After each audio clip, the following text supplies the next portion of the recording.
There's no feeling more intense than starting over.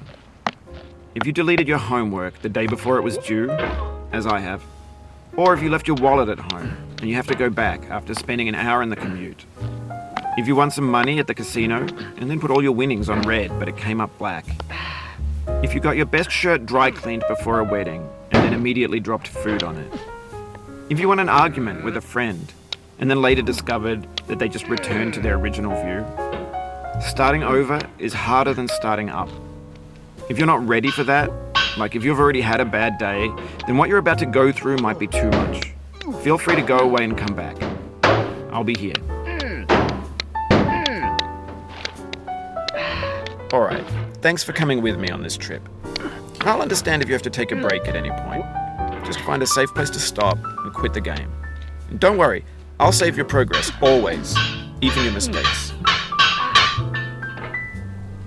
This game is a homage to a free game that came out in 2002, titled Sexy Hiking.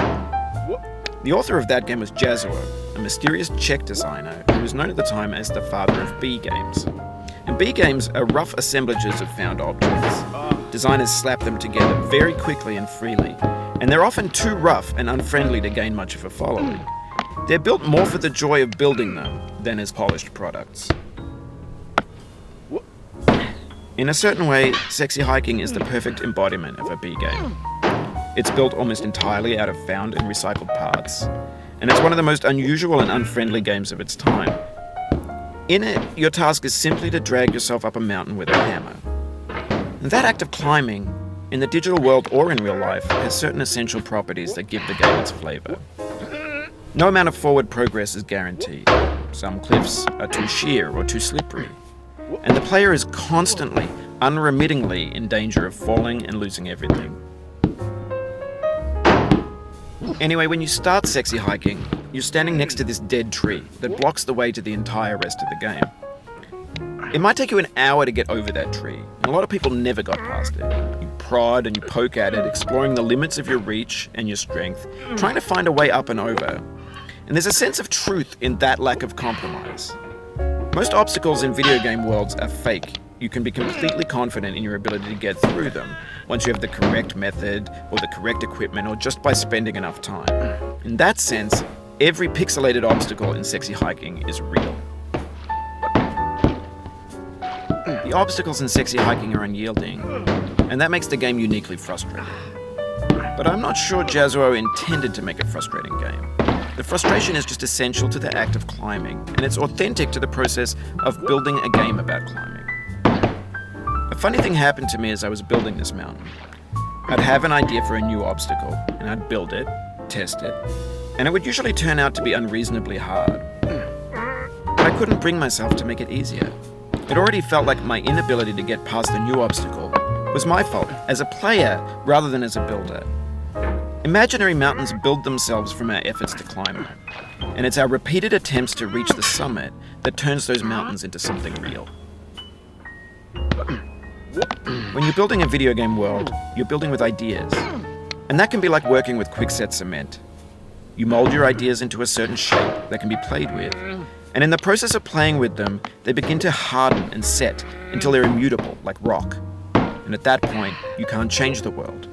Not without breaking it into pieces and starting fresh with new ideas.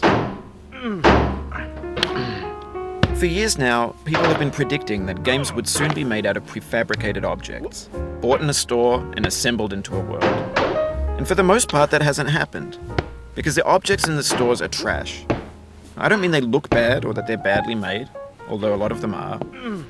I mean they're trash in the way that food becomes trash as soon as you put it in the sink. Things are made to be consumed and used in a certain context, and once the moment is gone, they transform into garbage. In the context of technology, those moments pass by in seconds. Over time, we've poured more and more refuse into this vast digital landfill that we call the internet. It now vastly outnumbers and outweighs the things that are fresh and untainted and unused. When everything around us is cultural trash, trash becomes the new medium, the lingua franca of the digital age. And you could build culture out of trash. But only trash culture.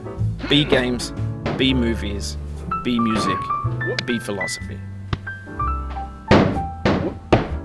Maybe this is what digital culture is.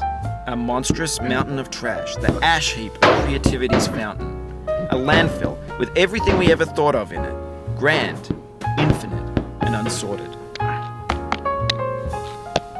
There's 3D models of breakfast, Gen X's fanfic novels, scan magazines, green screen Shia LaBeouf, banned snuff scenes on Live League. Facebook's got lifelike bots with unbranded adverts and candid shots of Kanye and Taylor Swift mashups, car crash epic failed GIFs, Russian dashcam vids, discussions of McRibs, discarded, forgotten, unrecycled, muddled, rotten, untitled.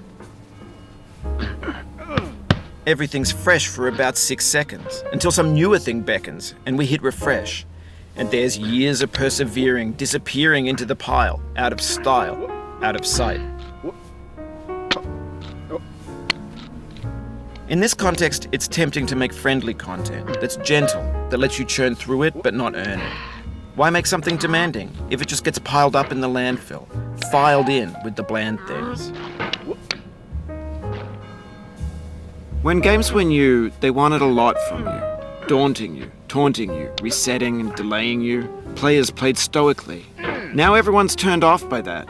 They want to burn through it quickly, a quick fix for the fickle, some tricks for the clicks of the feckless. But that's not you, you're an acrobat. You could swallow a baseball bat. Now I know, most likely you're watching this on YouTube or Twitch, while some dude with 10 million views does it for you, like a baby bird being fed chewed up food. That's culture too. But on the off chance that you're playing this, what I'm saying is, trash is disposable, but maybe it doesn't have to be approachable. What's the feeling like? Are you stressed? I guess you don't hate it if you got this far. Feeling frustrated? It's underrated.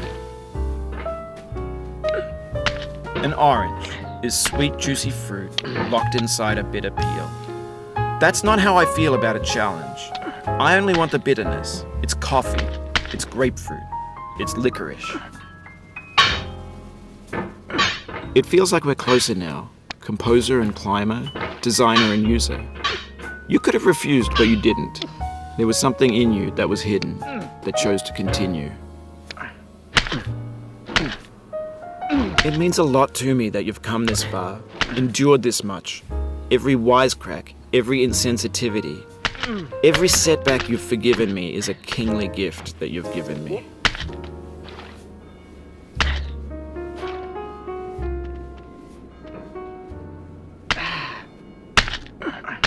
We have the same taste, you and I.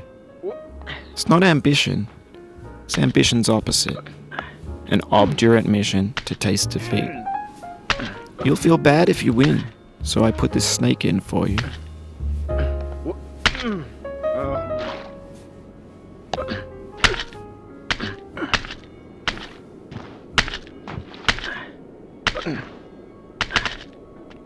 Have you thought about who you are in this? Are you the man in the pot, Diogenes? Are you his hand? Are you the top of his hammer? I think not. Where your hand moves, the hammer may not follow, nor the man, nor the man's hand. In this you're his will, his intent, the embodied resolve in his uphill ascent.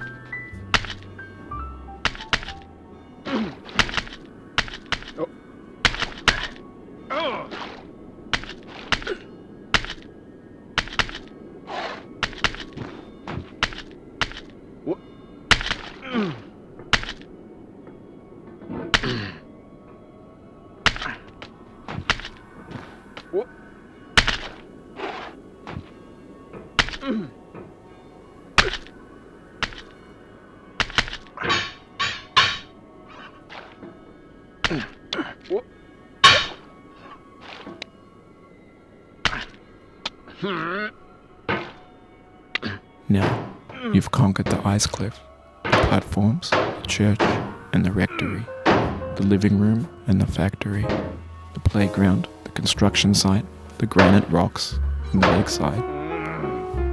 You've learned to hike. There's no way left to go but up, and in a moment, I'll shut up. But let me say, I'm glad you came. dedicate this game to you, the one who came this far.